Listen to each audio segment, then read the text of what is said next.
Halo, perkenalkan nama saya John Krisman Hulu. Saya dari kampus STI Uniseduguna Business School. NIM saya 2018030110. Pada kesempatan ini saya akan menjelaskan 3 materi. Yang pertama, segmentasi pasar dan menetapkan posisi produk. Yang kedua, strategi pengembangan produk. Yang ketiga, promosi dan komunikasi pemasaran. Yang pertama, saya akan bahas yang pertama, itu segmentasi pasar dan menetapkan posisi produk. Kenapa perlu segmentasi pasar? Pasar sangat beragam, ya. Pasar sangat luas, pelanggan sangat banyak yang tuntutan harus bermacam-macam, dan kemampuan perusahaan yang terbatas, dan perusahaan menginginkan profit yang paling tinggi. Pengertian segmentasi pasar adalah pemetaan konsumen yang memiliki karakteristik daya beli, kebutuhan yang berbeda-beda di dalam situasi market tertentu. Biasanya segmentasi pasar dijadikan strategi perusahaan untuk mencari target konsumen yang tepat, karena jika pemetaan ini sudah dikuasai, perusahaan bisa memproduksi barang dan jasa yang memang dibutuhkan. Pengertian segmentasi pasar menurut para ahli, menurut Gary Armstrong, mengatakan segmentasi pasar adalah kegiatan membagi pasar yang luas menjadi berpetak-petak sesuai kebutuhan dan karakteristik konsumen. Tujuannya ialah supaya perusahaan bisa melahirkan produk yang memang dibutuhkan oleh mereka. Menurut Pride dan Farrell, segmentasi pasar adalah sebuah sistem untuk membagi pasar menjadi beberapa pelanggan potensial dan target, terutama untuk konsumen yang memiliki karakteristik dan kebutuhan yang sama. Secara segmentasi pasar, yaitu segmentasi harus bisa diukur. Yang kedua, segmentasi pasar logis dan bisa dijalankan. Yang ketiga, harus ada target segmentasi yang diinginkan dicapai. Yang keempat, pasar lebih heterogen dan target luas. Manfaat segmentasi pasar: yang pertama, gagasan pemasaran lebih jelas, lebih mudah mengatur produk, menemukan perbandingan antar pasar. Prosedur segmentasi pasar ada 3, yaitu survei check, analisis check, dan profit check. Jenis-jenis segmentasi pasar dalam bisnis ada 3. Yang pertama, segmentasi perilaku, segmentasi psikologis, segmentasi demografis, dan segmentasi geografis. Nah, menetapkan pasar segmentasi itu ada hal yang perlu dilakukan, yaitu mengevaluasi segmen pasar, memilih segmen pasar, di mana menilai beragam segmen yang telah diketahui. Harus memperhatikan faktor. Yang pertama, daya tarik segmen ke seluruh dan tujuan dan sumber daya perusahaan. Konsentrasi segmen tunggal, spesialisasi produk, spesialisasi selektif, spesialisasi pasar. Sekarang kita masuk pada materi yang kedua, yaitu strategi pengembangan produk. Bagaimana sih kita mengembangkan strategi suatu produk? Mari kita lihat. Pengembangan produk adalah proses perubahan yang dilakukan terhadap produk yang sudah ada, sekaligus proses mencari inovasi untuk menambah nilai terhadap barang yang lama dengan mengkonversikan ke dalam produk tersebut. Dengan adanya pengembangan produk, berarti perusahaan sudah mengamati tentang kebutuhan dan keinginan pasar. Pengembangan produk di beberapa sumber buku. Menurut Jotono 2008, pengembangan produk adalah strategi untuk produk baru melalui produk orisinil, produk yang disempurnakan, produk yang dimodifikasi, dan merek baru yang dikembangkan melalui perusahaan atau riset perkembangan. Yang kedua, menurut Kotler dan Armstrong tahun 2008, pengembangan produk strategi untuk pertumbuhan perusahaan dengan menawarkan produk, memodifikasi atau produk baru ke segmen pasar, memastikan bahwa ide produk bisa menjadi produk yang bisa diwujudkan secara efektif. Menurut Shimamura tahun 2000, pengembangan produk adalah proses pencarian gagasan untuk barang dan jasa baru yang mengkonversikan ke dalam tambahan ini. produk yang berhasil secara komersial. Pencarian produk baru didasarkan pada asumsi bahwa para pelanggan menginginkan unsur-unsur baru dan mengenaan produk baru akan membantu mencapai tujuan perusahaan. Menurut Alma tahun 2002, pengembangan produk adalah semua kegiatan yang dilakukan oleh pabrikan atau produsen dalam menentukan dan mengembangkan produknya. Perbaikan produk lama, memperbanyak kegunaan dari produk yang sudah ada, dan mengurangi biaya produksi dan biaya pembungkus. Tujuan pengembangan produk. Apa sih tujuan daripada pengembangan produk? Yaitu untuk memberikan nilai maksimal bagi konsumen, menenangkan atau persaingan perusahaan dengan memilih produk yang inovatif, produk memodifikasi, serta mempunyai nilai yang tinggi, baik dalam desain warna, ukuran, kemasan merek, dan ciri-ciri lainnya. Menurut Kotler dan Keller tahun 2008, umumnya tujuan pengembangan produk baru adalah untuk memenuhi kebutuhan baru dan memperkuat reputasi perusahaan sebagai investor. Yang kedua, untuk mempertahankan daya saing terhadap produk yang sudah ada.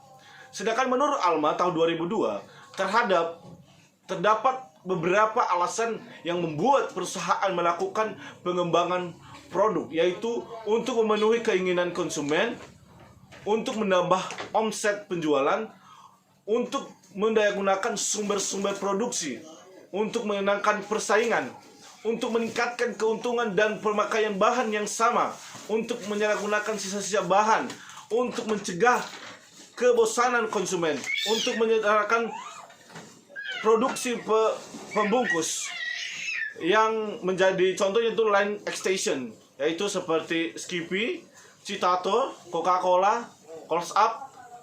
Ada contohnya juga tentang brand extension seperti Dove, LG, ada present seperti Samsung. Line extension dan brand extension seperti Bang Bang dan Drink Bang Bang.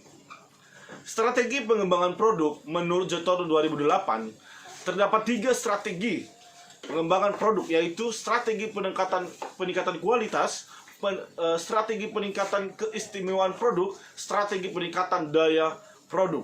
Tahapan proses pengembangan produk, mengembangkan produk baru akan merupakan hal yang mudah bagi perusahaan yang menjalankannya.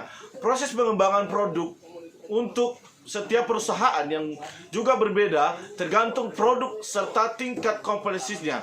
Dan umumnya kegiatan-kegiatan ini lebih membutuhkan daya analisis intelektual dan manajemenasi organisasi. Tahapan proses pengembangan produk yaitu analisis kebutuhan pelanggan, memunculkan gagasan, penyaringan ide, evaluasi.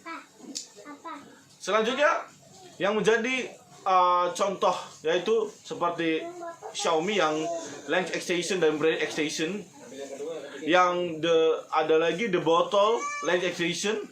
Faktor pendukung pengembangan produk yang pertama, pengembangan teknologi merupakan selera konsumen, persaingan adanya kapasitas produk yang berlebihan, siklus hidup produk yang pendek, adanya keinginan untuk meningkatkan laba. Faktor penghambat pengembangan produk yang pertama, kekurangan gagasan mengenai produk yang baru yang penting di bidang tertentu, pasar yang berbagi-bagi karena persaingan yang ketat, kendala sosial dan pemerintah, dan mahalnya proses pengembangan produk baru. Sekarang masuk kepada materi yang ketujuh, yaitu promosi dan komunikasi pemasaran. Nah, sekarang kita lihat nih bagaimana. Apa sih itu namanya promosi? What do you promotion? Apa itu promosi? Promosi adalah upaya memasarkan produk dengan cara komunikasi persuasif sehingga calon konsumen lebih tertarik membeli produk Anda dibanding produk yang kompetitor. Secara umum, ada beragam cara untuk melakukan promosi, bisa melalui iklan TV, bisa brosur, spanduk, sosial media, dan website. Lalu kenapa perlu melakukan kegiatan promosi bagi produk bisnis Anda atau bisnis kita? Apakah tujuannya? Mari kita lihat. Tujuan utama promosi adalah untuk meningkatkan penjualan, namun tentu saja harus didahului dengan pengenalan produk ke masyarakat. Tidak hanya itu, promosi harus fokus pada upaya menciptakan ketertarikan masyarakat menggunakan produk yang Anda tawarkan. Cara yang dilakukan bisa beragam, seperti beriklan, menggunakan influencer, dan menggelar suatu event, dan lain-lain. Media yang digunakan bisa beragam, atau media sosial lainnya.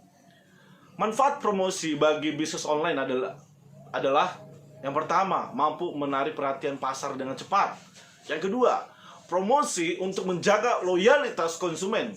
Yang ketiga, membantu meningkatkan brand awareness. Yang keempat, meningkatkan potensi penjualan produk. Cara promosi paling efektif di era marketing 4.0. Yang pertama, memberikan diskon atau potongan harga. Yang kedua, membebaskan biaya kirim barang atau free ongkir, yang biasanya ada di aplikasi-aplikasi online. Yang ketiga, menawarkan cashback. Apa cashback? Diskon, ya kan?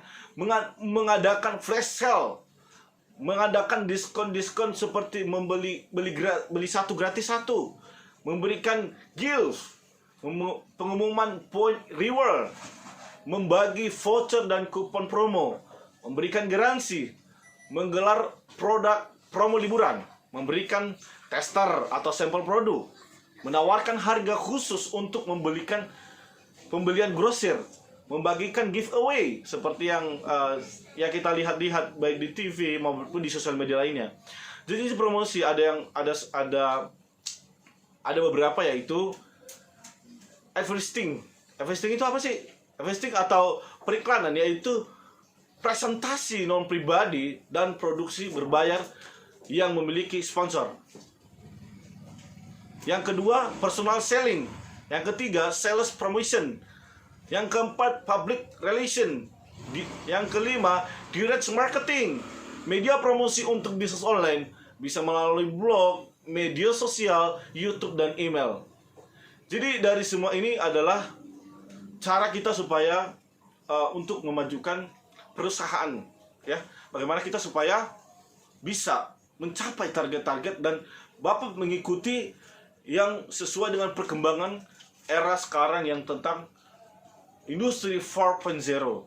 Jadi semoga bermanfaat. Terima kasih. Salam UBS.